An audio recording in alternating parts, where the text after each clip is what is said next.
En esta edición de Responsabilizarse, comenzaremos a conocer cada uno de los ejes en los que se divide la responsabilidad social empresarial, iniciando con la gobernabilidad. Además, conoceremos qué es el encadenamiento y cómo grandes empresas pueden ayudar a las pequeñas a crecer económicamente.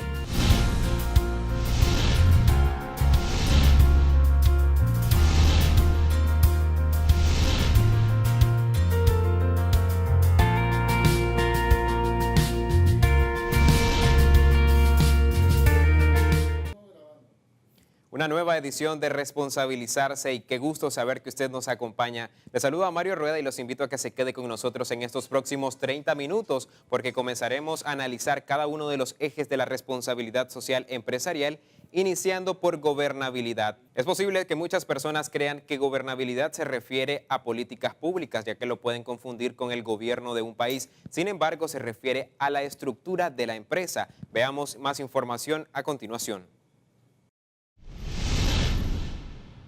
Gobernabilidad o gobernanza no es por casualidad la primera materia fundamental en la que se divide la RSE. Según los expertos, esta es la base para que una empresa pueda funcionar de forma óptima y poner en práctica otras materias de la responsabilidad social empresarial. Primero, tienen orden en la propia casa y eso es muy importante porque yo no puedo demandar de otras cosas que no cumplo en mi casa, ¿no? Primero.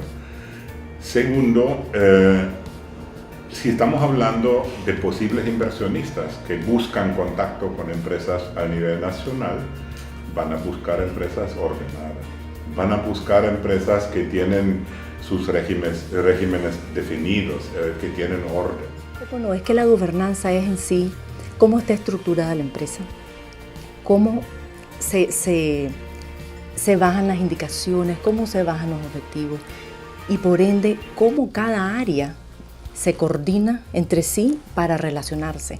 Acuérdate que las empresas somos un sistema que nos tenemos que comunicar, tenemos que saber qué está haciendo un área, qué está haciendo la otra área.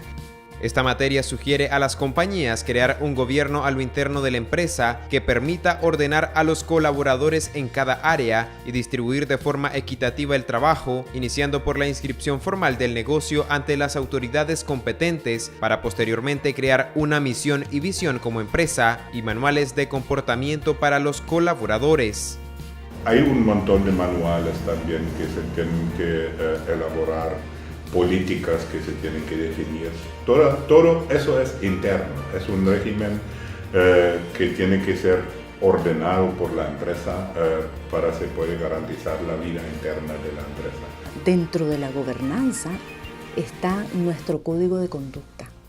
Nuestro código de conducta es nuestra guía que nos inspira y nos indica cómo debe ser nuestro comportamiento diario en relación con todos nuestros públicos de interés. Nuestros públicos de interés son las personas trabajadoras, los clientes, los accionistas, los proveedores y nuestra comunidad.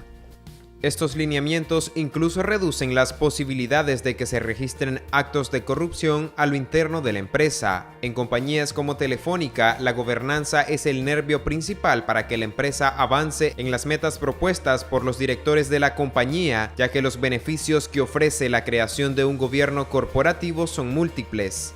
Es lo que existe en la empresa como reglas y que lo firma para que se sabe que él está informado. Hay un montón de manuales también que se tienen que elaborar, políticas que se tienen que definir.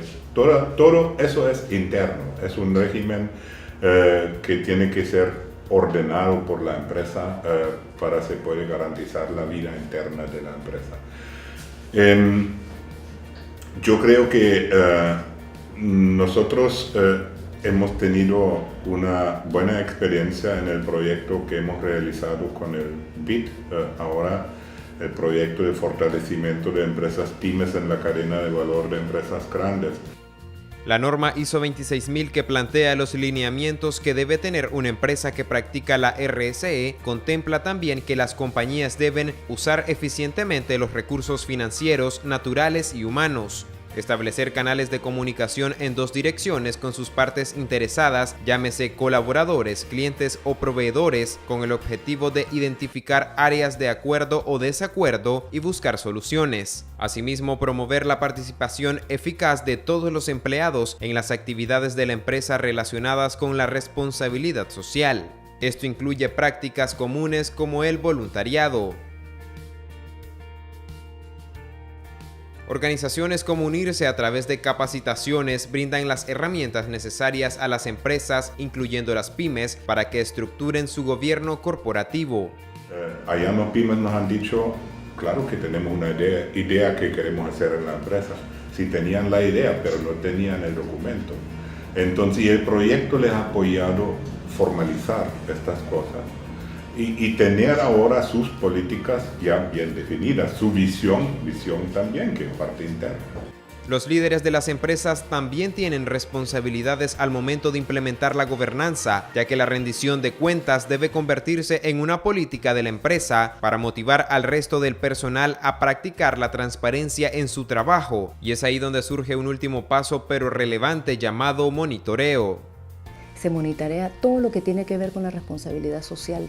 Se monitorea lo que son la percepción que tienen nuestros grupos de interés de nosotros, se monitorean los riesgos, se monitorean todos los proyectos que tienen que estar encaminados a esta sostenibilidad que forma parte del ADN de la gobernanza.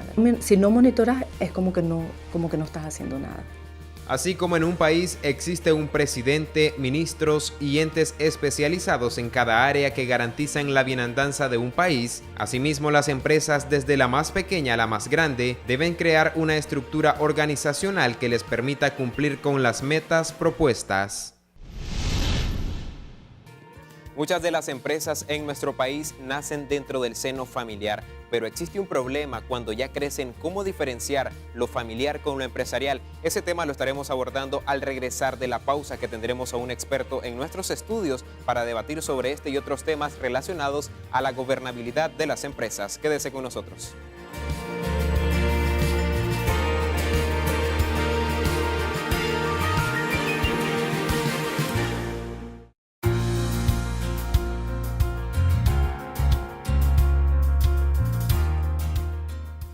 Muchas gracias por continuar con nosotros en Responsabilizarse, la nueva forma de hacer negocios. Ya como le avisábamos antes de irnos al corte comercial, el día de hoy tenemos a un experto en el tema de gobernanza corporativa. Él es Leonardo Cafarena, a quien le damos la más cordial bienvenida a este programa. Muchas gracias por invitarme. Con él vamos a abordar un tema muy importante. Sabemos que en nuestro país la gran parte o una mayoría de las empresas en nuestro país surgen dentro del seno familiar, surgen como un proyecto entre hermanos, entre padres e hijos, pero cuando ya van creciendo los negocios existe aquel problema de cómo dividir lo familiar de lo empresarial. Entonces, usted que es experto en este tema, nos gustaría que nos instruyera a todas las personas que nos están sintonizando cómo debe de dar ese paso la empresa desde lo familiar hacia lo profesional. Correcto. Como bien dijo usted, la mayoría de los negocios en este país y en la mayoría de los países son de carácter familiar, según los indicadores que nosotros estamos utilizando, aun cuando no está incluido el tema de un hogar, si hay algún tipo de negocio, si es familiar o no. Nosotros utilizamos indicadores de un 90-95% de las empresas de cualquier país son de carácter familiar. Y eso es muy importante si consideramos que detrás de estos negocios existe una familia que está trabajando la temática de poder ser un negocio de cualquier tipo de sector. Ahora, con relación a cómo separarlo, la verdad es que cuando las empresas son micros y pequeñas, normalmente las micros van de 1 a 5 empleados, las pequeñas van de 6 a 30 empleados, es cuando ya tenemos una masa crítica de situaciones que prácticamente la empresa necesita implantar prácticas sanas de gobierno corporativo. Ya cuando tiene 16, 17 empleados y hay 2 generaciones que están participando, tenemos esa masa crítica que es importante ir poniendo en orden 3 aspectos. Por un lado, lo que usted ya bien dijo, aspectos de familia, que normalmente son aspectos emocionales. Por otro lado, son los aspectos de empleo o gerencia o gestión, como se quiera llamar. Y por último, está todo lo que tiene que ver con la parte de la propiedad. Entonces, estos tres temas tienen que empezarse a darles su espacio y su lugar de forma tal que la empresa pueda crecer. En primer lugar, puede identificar los roles de cada uno de los actores. Hay 7 roles significativos que se dan cuando una empresa empieza a poner de orden, y esos 7 roles tienen que ver con quiénes son propietarios, quiénes son familiares y quiénes son empleados o no son empleados de esa empresa o de ese negocio. Esto normalmente nosotros lo hacemos a través de la implantación de un modelo. Este modelo lo hemos desarrollado en los últimos 5 años, lo hemos ido ajustando a la realidad nicaragüense, latinoamericana, por así decirlo. Nos ha ido muy bien a la fecha, hemos trabajado con unas 110 empresas de carácter familiar, y ahora hemos aprendido que toma no 7 meses como empezamos nosotros a implantarlo, sino toma 1 año, porque lo que hacemos es que implantamos una nueva cultura corporativa, una nueva cultura de trabajo, donde le enseñamos a los empresarios a diferenciar cada uno de los temas, como se dijo, empresa, familia y propiedad, pero también en el caso de la propiedad, a ser accionistas responsables, y si son miembros de su junta directiva, como sucede en la mayoría de las pymes, porque son familias de 3, 4, 5, 7, 8, todos son prácticamente miembros de la junta directiva. Por tanto, el ser un director responsable es una temática que tienen que aprender y tienen que empezar a aplicar. Ahora, siempre hablando en el tema cultural, existe otro problema, y es el relevo generacional. Existe aquella costumbre de que el padre, el adulto, siempre el jefe en todo. Entonces, existen muchos problemas porque cuando viene la nueva generación de emprendedores, de personas de la familia que se involucran en el negocio, existe cierto recelo de los más adultos por ceder el puesto a las nuevas generaciones. ¿Cómo se puede resolver eso? Bueno, la verdad es que es importante escuchar ambos lados de la historia. Normalmente nosotros nos enfocamos en el lado del fundador, la reticencia que los fundadores tienen a soltar el poder o hacer una sucesión, a retrasar a veces esa sucesión. A veces se hace, pero se hace en el aspecto de la crisis. Falleció, se enfermó, se incapacitó el fundador, y entonces lo tiene que relevar alguien en ese aspecto de la crisis. Por tanto, las empresas terminan sufriendo. Lo que nosotros recomendamos es que sea la familia la que primero se empape de este proceso del gobierno corporativo y se empape de todo lo que es las buenas prácticas de gobierno corporativo, y que sea un tema de familia, una decisión de familia, el hecho de quién va a relevar al fundador o a la fundadora, en el caso de que sea una dama, y si esa persona cuenta con las características necesarias que la empresa en determinado sector requiere que se tengan determinadas características, porque hay algunas empresas que van a requerir que la persona cuente con unas habilidades muy particulares, alguna profesión muy particular, de forma tal que las tiene que llenar. Pero es importante escuchar ambas versiones. Muchas veces los fundadores retrasan la decisión porque creen que los hijos no han crecido lo suficiente, no han madurado lo suficiente, no están preparados para la sucesión y ese tipo de situaciones. Y retrasan también la sucesión porque al ver que ninguno de los hijos cuenta con estas habilidades y estas características o no se interesan en el negocio, siempre hay un apego y un esperar, un creer que en el futuro las cosas podrían mejorar. Ahora, hay otro tema que ya para ir finalizando, que llama mucho la atención, y es que la gobernabilidad también contempla de que se incluyan los grupos minoritarios existentes en el mercado laboral. Por mucho tiempo, por ejemplo, las mujeres, los diferentes grupos étnicos, raciales, han demandado tener igualdad de condiciones al momento de entrar a un puesto laboral. La gobernabilidad también aborda este tema. Claro, ese es uno de los temas que se ve como un indicador incluso en algunos países donde existen diferentes grupos étnicos. En Nicaragua sí hay esta situación, principalmente en la costa atlántica, que tenemos estos grupos étnicos, pero en el general es un país de gente mestiza. Todos somos mestizos en Nicaragua, por tanto es muy difícil implantar una situación así en el país. Pero si lo podemos desde la perspectiva de género, yo creo que es donde aplicaría con mayor preponderancia. ¿Hay avances sí en ese tema? Bueno, la verdad es que recordemos que el tema de lo que es la gobernanza corporativa y lo que es la empresa familiar apenas empiezan a sonarse en el país. Entiendo yo que ahora en lo que es el Código de Comercio, el nuevo Código de Comercio que se está debatiendo, se está comentando, se está incluyendo un capítulo sobre la empresa familiar. Creemos que eso es un avance significativo.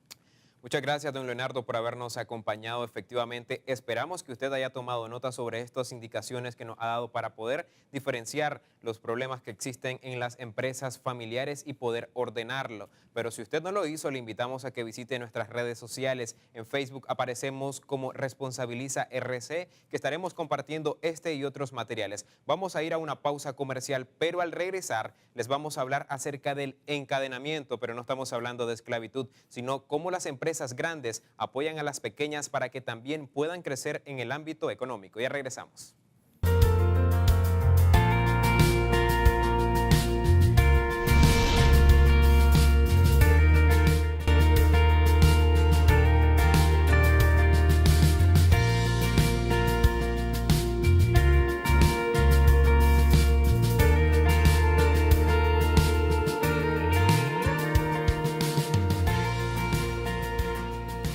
La búsqueda del beneficio propio para las empresas no tiene cabida si se practica la responsabilidad social empresarial, y es así como nace el encadenamiento. Una gran empresa apadrina a pequeñas para que éstas también se posicionen en el mercado. En muchas ocasiones estas empresas son proveedores. En nuestro país no es algo nuevo y ya se registran algunos casos que se los vamos a presentar a continuación.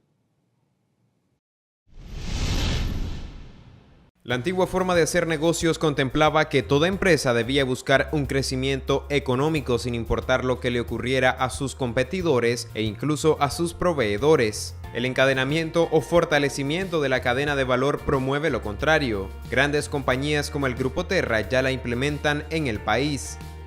Muchos proveedores no tenían ni conocimiento de lo que es responsabilidad social empresarial. Algunos tenían miedo, decían, no, la responsabilidad social es solo para la gran empresa, para nosotros no. Entonces se fue un proceso de sensibilización primeramente, después se realizó una medición a través de Indicarse Pyme. Este proyecto tenía como meta mejorar las prácticas de los proveedores en diversos ámbitos de la responsabilidad social, como la comunicación con sus colaboradores, ordenamiento de la empresa y la relación con la comunidad donde operan. Una de esas empresas beneficiadas fue Airtec. Bueno, inició en el 2013. Nosotros teníamos la idea siempre de tener proveedores más capacitados que nos brinden un bien o servicio de mayor calidad. Unirse nos presentó el proyecto que tienen con Bitfoaming. O sea, a nosotros nos pareció que estaba muy alineado con la estrategia que queríamos seguir dentro de la empresa.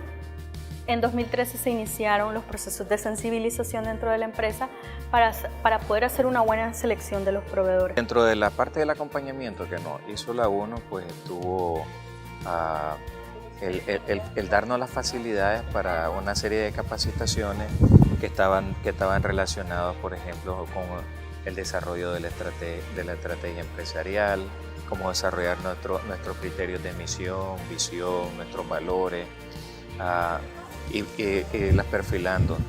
También nos dieron capacitación en el tema del manejo ambiental, en tema de recursos humanos. Otras empresas que han sido beneficiadas por los programas de encadenamiento destacan que su imagen ante la comunidad y sus clientes han mejorado luego de iniciar buenas prácticas de RSE. Creo que uno de los mejores beneficios que podemos decirlo así como más tangible es la mejora de la imagen corporativa del hotel ante la comunidad. Volvimos a acercarnos, el volver a acercarnos a la comunidad también es otro de sus beneficios. En sus inicios el hotel sí estaba trabajando con Fundación Jim Breuer, sí era parte de Fundación Jim Breuer, y luego debido a cambios de administración, esa parte se desligó. Cuando nos hablan que es de responsabilidad social empresarial, pues comenzaron las incógnitas. ¿Qué hacemos nosotros como una pyme metidos en el tema de responsabilidad social empresarial? Si esto era un concepto que manejábamos, ¿verdad?, bastante equivocado, de que la responsabilidad social empresarial era una especie de filantropía con publicidad. Sin embargo, cuando ellos nos hacen la presentación, pues entonces nos damos cuenta de que nada que ver con la idea que nosotros teníamos, ¿verdad?, sino de que es toda una filosofía organizacional y de compromiso por hacer las cosas de una manera transparente, organizada. Al implementar la responsabilidad social en sus pequeños negocios, muchos empresarios se dieron cuenta de los beneficios que trae, por ejemplo, mejorar los canales de comunicación con los colaboradores. Fue una experiencia bastante interesante porque las principales ideas y el principal compromiso salen de miembros de la organización de los que vos menos esperás, pero son los que están en el elemento diario, ¿verdad?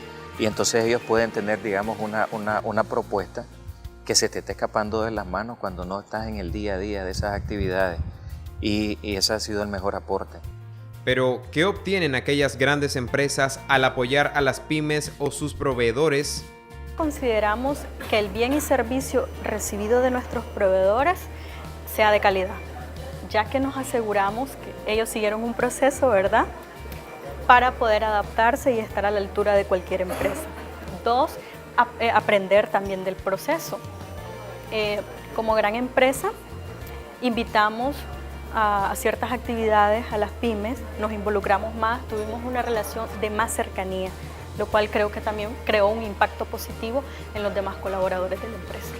Recientemente UNIRSE dio por concluido el proyecto de mejora del desempeño de las pymes centroamericanas en nuestro país, financiada por el Bitfomin, con el cual 3 grandes empresas patrocinaron a 24 pymes proveedoras de su cadena, las cuales implementaron la RSE logrando resultados positivos, tanto cualitativos como cuantitativos. Entre ellas estaban Airtech y Pelican Ice. Optar por apoyar a otros es la mejor manera, creo, de crecer como empresa. Creo que los mercados actualmente han cambiado, la tendencia ya no es egocéntrica, de ganar, o yo solo gano, sino que también han aprendido a compartir, por así decirlo, esa ganancia, apoyando en este caso a pequeñas empresas que tal vez sí tienen la capacidad para poder hacer más, pero que necesitan tal vez pulirse o necesitan un poco de capacitación. Con cada nueva práctica que conocemos en este programa, como lo es el encadenamiento, nos damos cuenta que la responsabilidad social empresarial no es una opción, sino la nueva forma de hacer negocios. Es por eso que antes de despedirnos le vamos a invitar a que usted siga conociendo más de este interesante tema y le vamos a compartir una frase para finalizar. No pueden existir empresas exitosas en sociedades fracasadas. Los esperamos en una próxima edición de Responsabilizarse, la nueva forma de hacer negocios.